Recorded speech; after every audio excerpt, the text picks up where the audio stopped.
Hi guys, I'm Cherisa Applehunt with REMAX Capitol Properties. And I'm Brianna Restivo. And today on our Facebook Live, we are doing Mythbusters, Cheyenne edition. Let's start into it. I'm excited about this one. We get so many different questions here in Cheyenne. And so I think the biggest thing is let's just jump into a lot of our questions that we get, but let's bust them out a little bit. Okay. First one I know that I get a lot is, do you have to have 20% down to buy a house? No. In fact, there's so many programs, so many lenders that you can talk to in town that have different programs that could be as little as 5% down. So just depending on the program, depending on your situation, you don't always have to have that 20% down. And I just think sometimes that spooks people before they even really consider talking to a lender. And my biggest thing that I like to tell people is that I think that you need to reach out to a lender first. Absolutely. Before doing anything, because it's good to weigh your options. Well, and I think big difference is as a local lender. Oh, who knows our market? Yeah. And I think that kind of goes into is we're not lenders. We can't answer those questions. No. So find a lender or talk to your real estate agent about finding a good lender you can trust. I think that's a good one. Agreed. Right off the bat, here we go. We're Okay. running with it. Second one, this is one of my favorites. I should price high and leave room to negotiate. Absolutely what do you think not. about that? No, I don't love that. I don't love that. So here's my entire thought process behind this. I love listing houses where they need to be at, and then I can have that conversation with the agent that comes in. I've had 4 deals this year that I brought a buyer into the seller spot, and I can show right now that CMAs are doing the talking. Yep. It's really hard when you're having a house that's priced high and then appraisal comes in and you're now having to negotiate not only back down to where the price should have been. Right. And also, your house might have sold a little bit quicker. I mean, this whole testing the market phase that people really want to do as sellers right now, is not good for their home. A lot of times the listing goes stale. You have to do a lot of price drops. Reductions, and it's just not a good look. People start to think that there's actually something wrong with your home when there actually isn't really anything wrong with your home. So I think it's just important to listen to your agent, your local expert, and really look at that CMA that they provided and trust that they know what they're talking about. Well, I'm going to stop you. What's a CMA? It is a market analysis. So it's taking homes in the area or other things that compare similarly to your home. Absolutely. And then just literally comparing them to yours. I mean, for an example, I have a listing that's going up and super excited, but 3 blocks down a house sold. And so that is how we're going to compare that house to. Yeah. So I think that kind of goes back into our next question. Should we wait until prices of houses drop or rates drop? Definitely not. I don't really see rates dropping a whole ton right now. A lot of experts, online people that you turn to are saying that rates are either going to stay the same or go up. So I don't think that you can really rely on that much. I just love the ideas. Like, we bought in 4 houses in 8 years before I was a real estate agent. So figured out really early on that I had to love my house because I didn't. Right. I mean, there's a reason why we sold 3 of them. Yeah. And so didn't love the location, didn't love where my girls were going to be going to school. Yeah.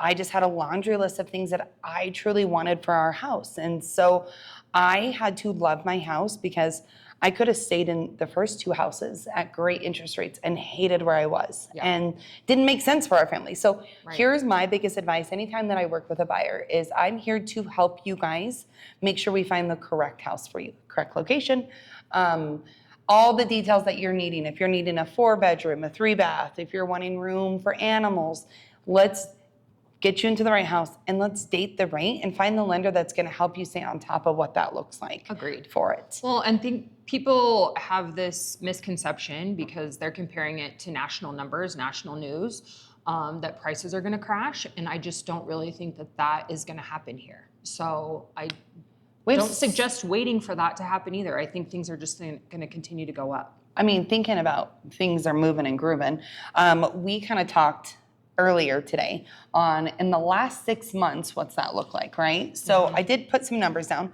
Personally, together, we have done 16 transactions and we have 8 active listings together. So, and we're separate agents. Yeah. And so when we're independent and we're working to get, on our own side by sides, it's really cool to see where our market sits at. I mean, I'm busy. Yeah, I'm busy too. And so that's really showing you, if you ask an agent, are you busy?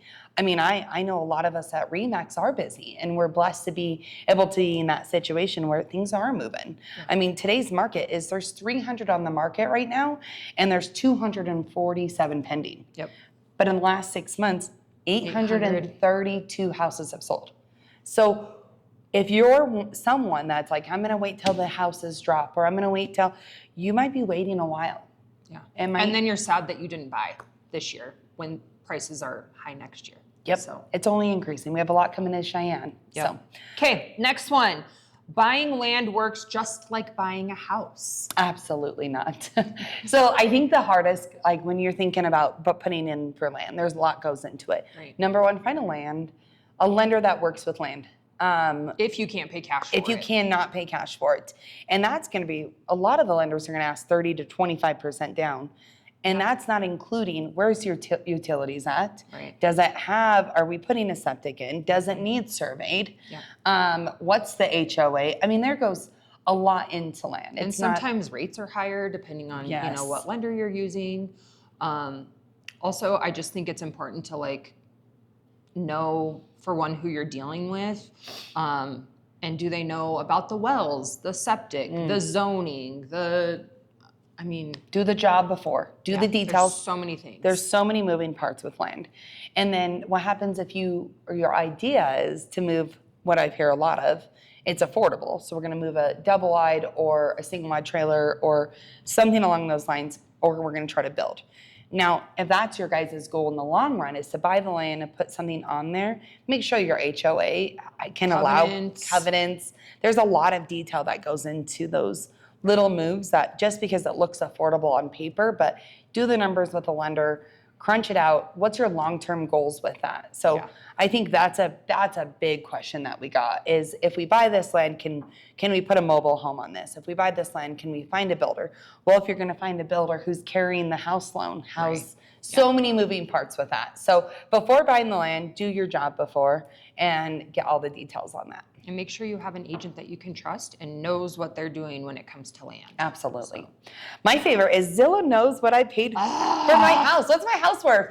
Zillow knows. My most favorite thing ever to talk about. It almost gets brought up daily, I believe. Yes. So just remember, Wyoming is a non-disclosure state. What's that mean? That means that it's not public knowledge to what a house closes at. So Zillow's just guessing. Guesstimation. Zillow guesstimation. Yep. So just because a house sold next door for a certain amount, they're just going to guess that your house is also worth the same, and you might have twice the finishes that the house had next door. Well, I love when they see a house on the market and they look at it and it's 2,000 square feet and it's sitting at, let's say, $500,000 or whatever that looks like, and the house down the road has a 4-car garage, more acreage, granite countertops, and it's 3,000 square feet. And guesstimation is they're gonna be on the same page or less. So I think when it comes to, they don't know what was paid for this house. They have no idea that if there was any concessions, if there was more than one offer that made the price go up, there was so many details. Moving parts with that. So again, go to your local expert, your real estate expert, and trust what they tell you. Yeah. Take their advice. Don't take Zillow's advice. Yes, I agree. Okay, an open house is what sells your home. Oh, all right. So here's what this one's a hit or miss, right? So I think it's a great marketing strategy. Agreed. I think that exposes your house a lot. Yes. But is it what sells your house?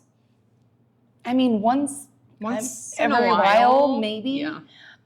What it does do is it brings in a lot of foot traffic through your home. Yeah.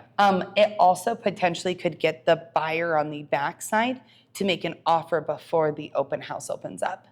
So could do a little bit of push on the backside, just a little bit, but I'm not all the time. Yeah. It's a marketing strategy. Yeah, it's very strategic, I It's think. a very- And some agents have really great luck with open houses. Others, I mean, it's not their forte. They've never gotten a buyer from an open house. So it's just kind of, I don't know. I think that one's that one's a this. Yeah. But I also think that it really kind of depends on if it's an open house and it's 80 degrees outside, is someone coming? Or is it negative 30 degrees outside living? Is someone coming? You just never know. And I think that's the hard part about having that open house is it's a hit or miss sometimes. Yeah, and depending on the location, I mean, this weekend I had 2.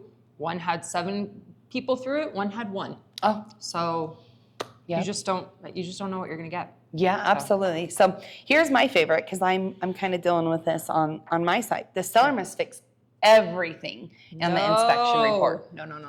It's the seller's spot, right? It's the seller must do it all. I just think it's so important as agents and just guiding your clients, your sellers, your buyers to really look out for safety concerns. That's a big one. Hazardous safety concerns. Yes. Not using that inspection contingency as a renegotiation point. Like, let's renegotiate the price at this point instead of just addressing X, Y, Z that are safety issues, some serious concerns that need to be addressed before we close. Most of the houses that you buy in town, I mean, I guess there is a lot of new construction, but you're buying an older home. Absolutely. It is going to have problems. It is going to have things that need to be done to it. But I think from an agent perspective, a buyer perspective, like, you really just need to think about what's the most important thing. I think the word education is huge. Definitely. I think as your agents need to have that conversation beforehand. What is the safety concern? Yeah. Is it cosmetic? There's carpet that needs replaced, and that should go in the offer. Yeah. That shouldn't go into the contingency inspections. Right. And so I mean, that's a big argument sometimes when it comes to certain agents and how they want to negotiate. I truly think about up on the back side of things is you get to see the house, let's negotiate. The inspections is you finding out what's potentially wrong with the home. Like, these are things of asking. And if you're wanting to get fixed, my favorite is, the disposal black tab. Yes. That's going to get called out every time. Also, the tipping fire hazard, there's going to be things that are going to get called out in inspections every single time. But if you educate your seller and you educate your buyer on both sides, I think that's where you can come in and meet your needs in meeting the transaction. Well, and I think inspections right now, especially in Cheyenne, the inspection contingency are blowing up deals right now. Like, left and there's right. just, and you talk to so many agents whose deals have fallen apart due to inspection. So I think a lot of it does go back to, like Cherisa said, education, just making sure that both your buyer or seller, whoever you are, knows what to expect coming into inspections, and just kind of, hoping that the agent on the other end can and work with you on it, right? Yeah. Understand it, work through it a little bit. I think that's a big one. Agreed. Okay, if I pay asking price, I'm getting ripped off. Oh, absolutely not. Depends on where this sits on the market, first off. Yeah. What we like to say, what's a healthy market is very similar from what's on the market and what's pending. Right? And that's going to really kind of show you how healthy the market is. And so that also kind of goes back to our CMA and your education part of what are you putting your house on the market as.